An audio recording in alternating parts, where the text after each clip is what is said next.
Gesto, seu podcast genial de resumos, resenhas, ampliar seu repertório intelectual. Pega a ideia, leva adiante, mas saber em cada instante. Digesto, conhecimento essencial.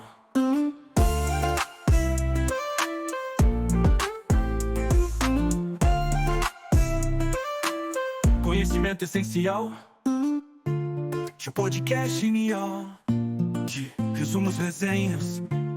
Olá pessoal, tudo bem? Sejam muito bem-vindos. Hoje a gente vai mergulhar de cabeça numa pergunta que, com certeza, já passou pela mente de muitos estudantes e, claro, de muitos professores. Afinal de contas, para que servem os números irracionais?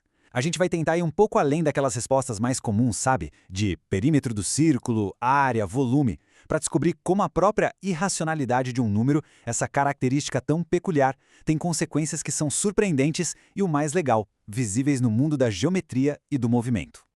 E para começar essa nossa conversa, eu queria trazer essa citação do astrônomo Simon Newcomb. Parem para pensar no que ele está dizendo, é algo muito poderoso. Ele está mostrando que, para qualquer finalidade prática que a gente possa imaginar, as aproximações de números como o π são incrivelmente, absurdamente precisas. Com 35 casinhas depois da vírgula, a gente mediria o universo inteiro com uma precisão microscópica. E isso, claro, nos joga direto numa pergunta bem desconcertante.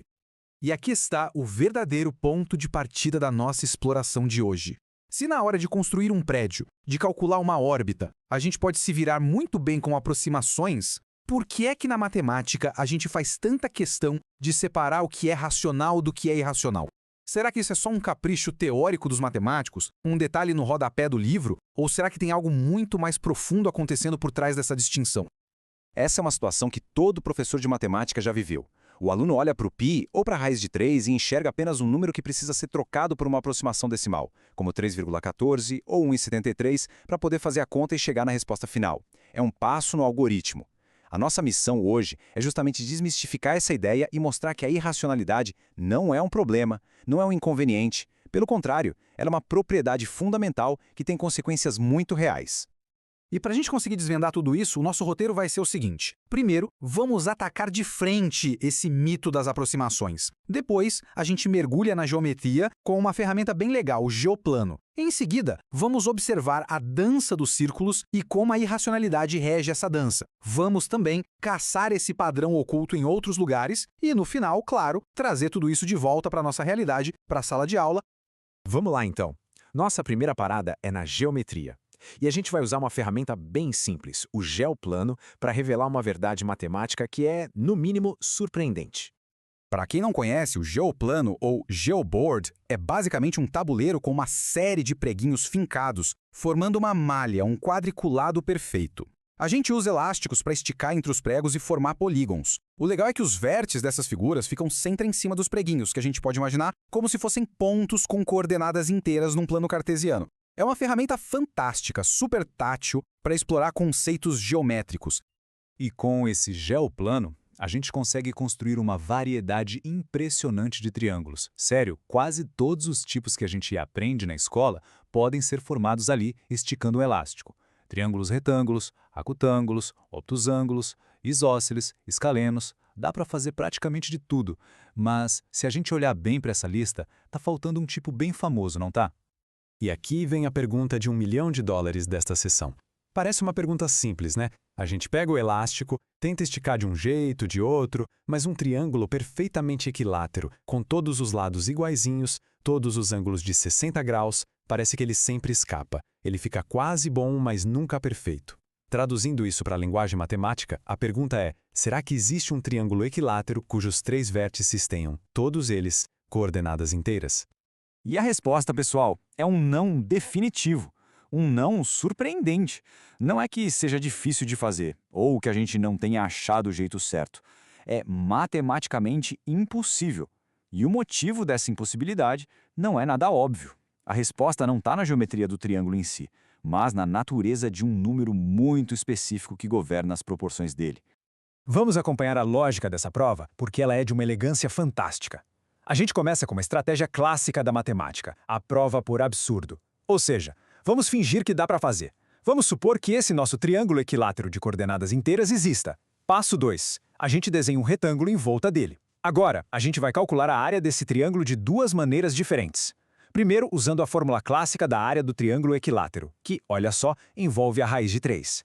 Depois, de um jeito mais braçal, a gente calcula a área do retângulo e subtrai a área dos 3 triângulos retângulos que sobram nos cantos. Se as duas coisas medem a mesma área, elas têm de ser iguais, certo?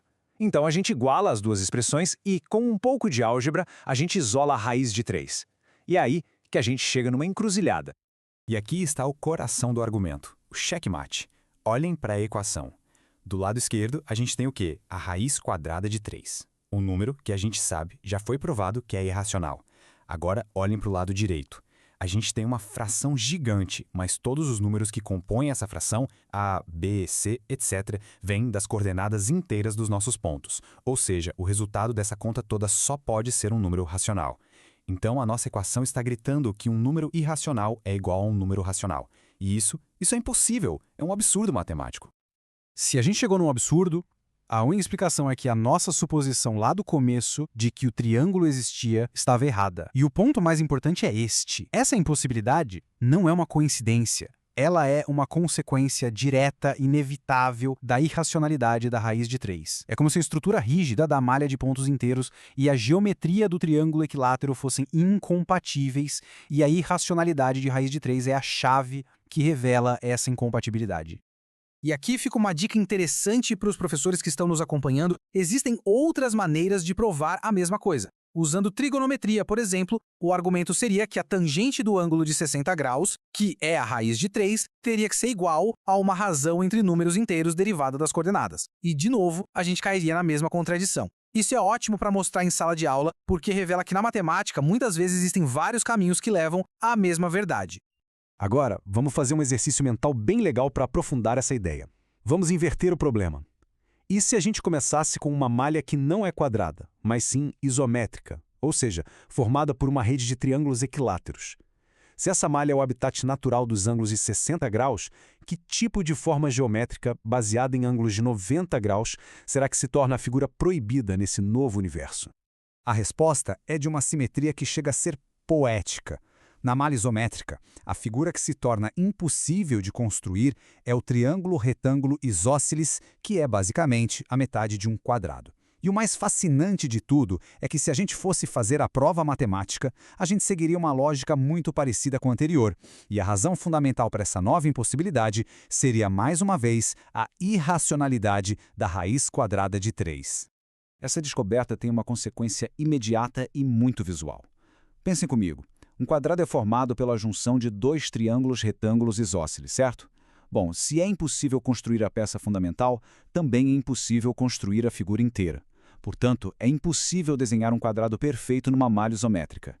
É como se fosse a vingança do triângulo equilátero. Na minha casa, no meu território, quem manda sou eu e o quadrado não entra. Mas essa história toda, que parece tão abstrata e elegante, infelizmente também tem um capítulo sombrio. Este teorema foi a base para a criação de problemas matemáticos usados num contexto de discriminação na antiga União Soviética.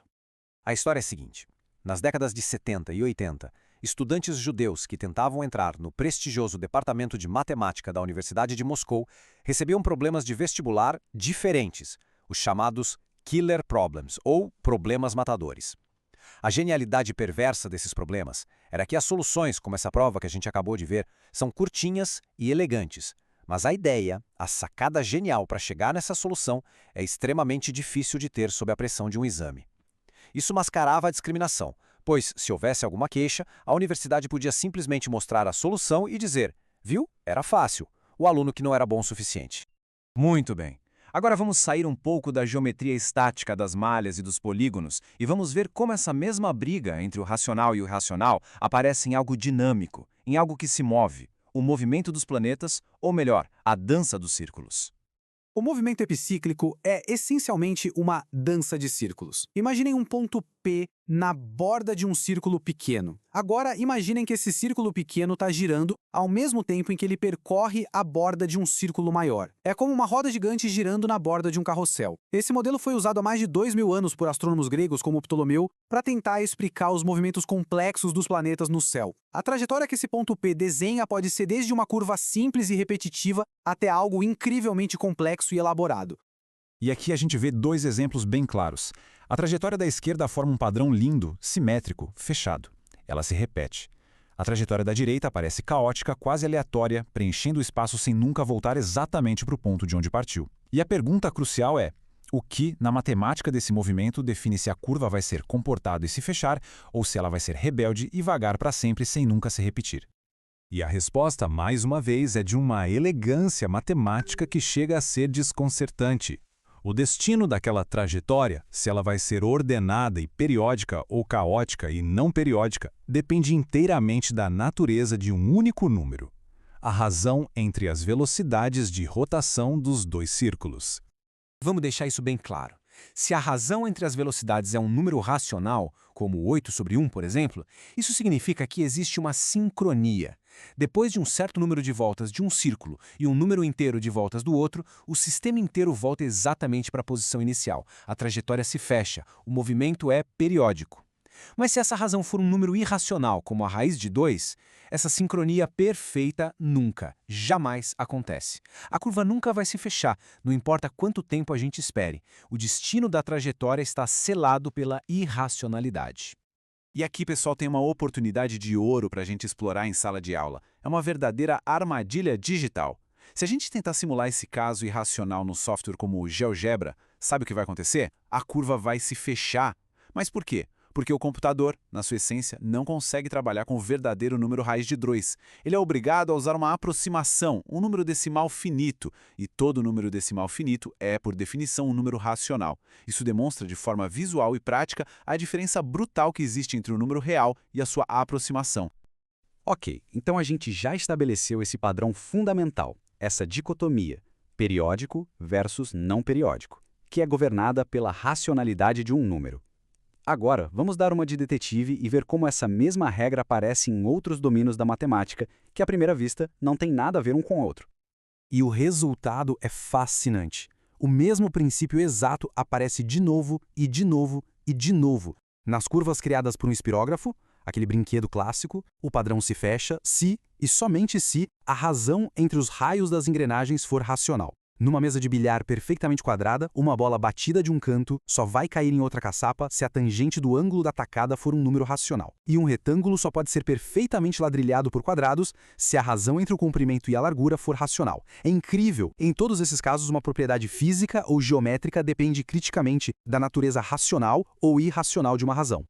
E agora, para a gente fechar, vamos amarrar todas essas ideias. Vamos entender o que tudo isso significa na prática, para o ensino e para a aprendizagem da matemática no dia a dia.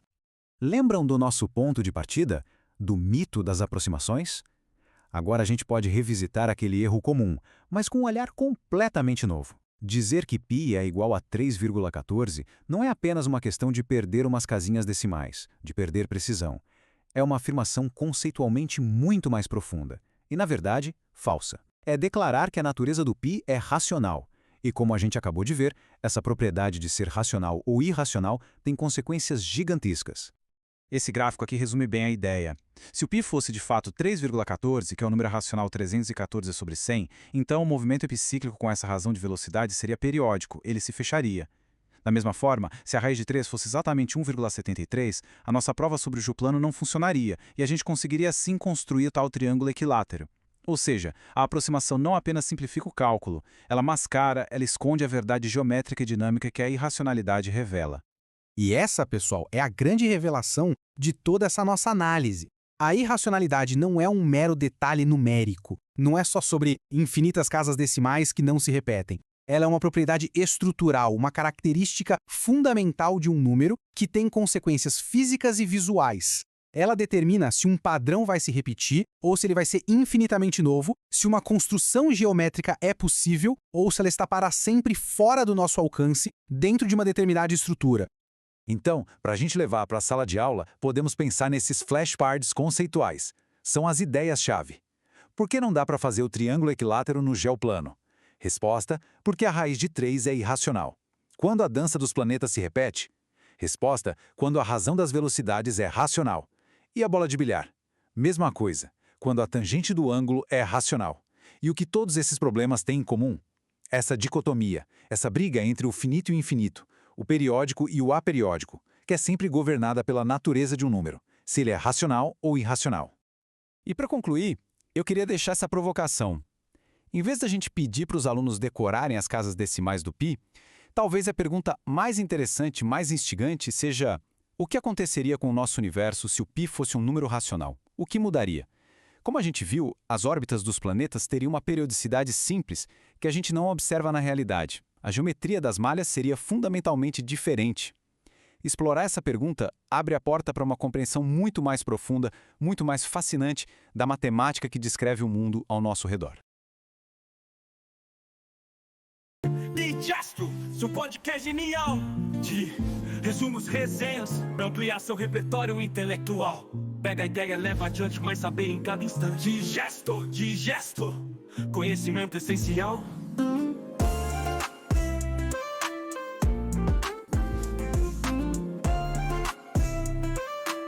Conhecimento essencial.